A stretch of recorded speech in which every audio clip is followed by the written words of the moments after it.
अस्सलाम वालेकुम, नमस्ते, सत श्री अकाल, केम छो? Welcome to viral television. मैं हूँ आपकी होस्ट और दोस्त सनम शेख आपके साथ।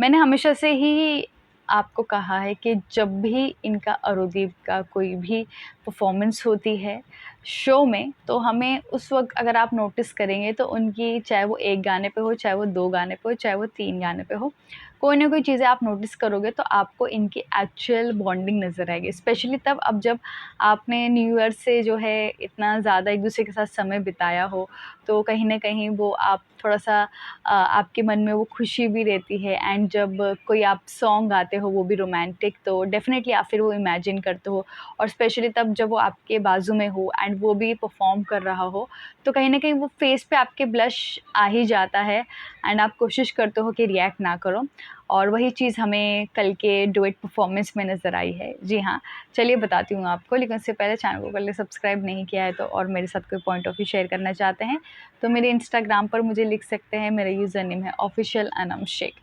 सो सबसे पहले तो उन्होंने परफ़ॉर्म किया जब कोई बात बिगड़ जाए और जब कोई बात बिगड़ जाए पे ही जो है इनके आप एक्सप्रेशंस देखेंगे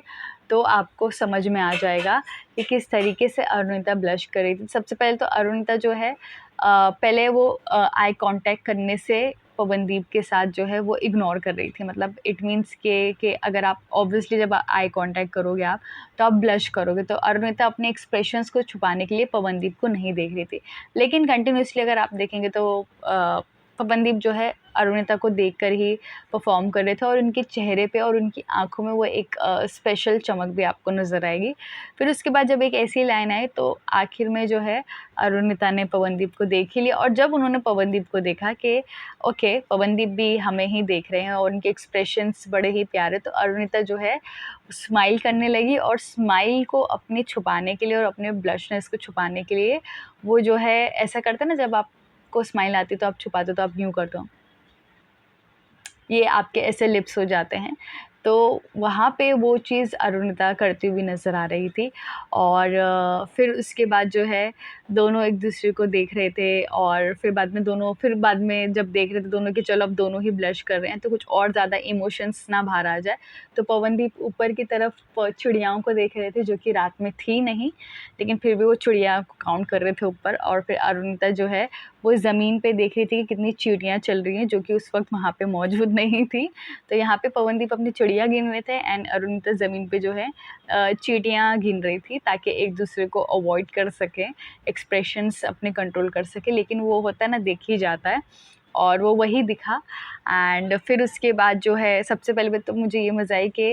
ऑडियंस भी जो है इनको कंटिन्यूअसली देख रही थी और इनको चिल्ला रही थी। अगर आपने देखा होगा पूरा जब शो था, इनके सोलो परफॉर्मेंस के टाइम पे जो है ऑडियंस ने इतना रिएक्ट नहीं किया, लेकिन जब इनकी डुएट परफॉर्मेंस शुरू हुई तब जाके जो है ऑडियंस ने इतना सुंदर जो है चिल्लाया है, इतनी सुंदर तरीके से इनको प्यार दिया है, तो जिससे साफ पता चल रहा था कि ऑडियंस जो है वो अरुदीप की परफॉर्मेंस को ज़्यादा पसंद करती है compare to solo performance. And सोचो, साल का पहला शो है, वो भी अरुदीप का ही शो है और वो भी कहाँ है, कोलकाता में। तो मतलब आप समझ रहे हो डेस्टिनी कहाँ से कहाँ शुरू होती है, साल की शुरुआत कहाँ से हुई है। तो हम चाहेंगे कि साल के एंड से एंड होने तक जो है एक्चुअल में जो है बहुत सारी चीज़ें बदल जाए, जो कि आप समझते हैं मैं क्या कहना चाह रही हूँ। बट लेकिन अगर आप देखेंगे तो जब कोई बात बिगड़ जाए पे स्पेशली परफॉर्मेंस पे इनके एक्सप्रेशन से आप नोटिस करना, तो आपको पता चल जाएगा कि कितने खूबसूरत तरीके से एक दूसरे को देख रहे हैं एंड बहुत अच्छा समय बिता कर आए हैं। उनकी बॉडी लैंग्वेज से साफ साफ पता चल रहा है। जैसे में आपकी क्या राय है उनके इस डुएट परफॉर्मेंस को? आपने देखा तो आपने ये चीज़ नोटिस की या नहीं की, मुझे कमेंट सेक्शन में ज़रूर बताइए।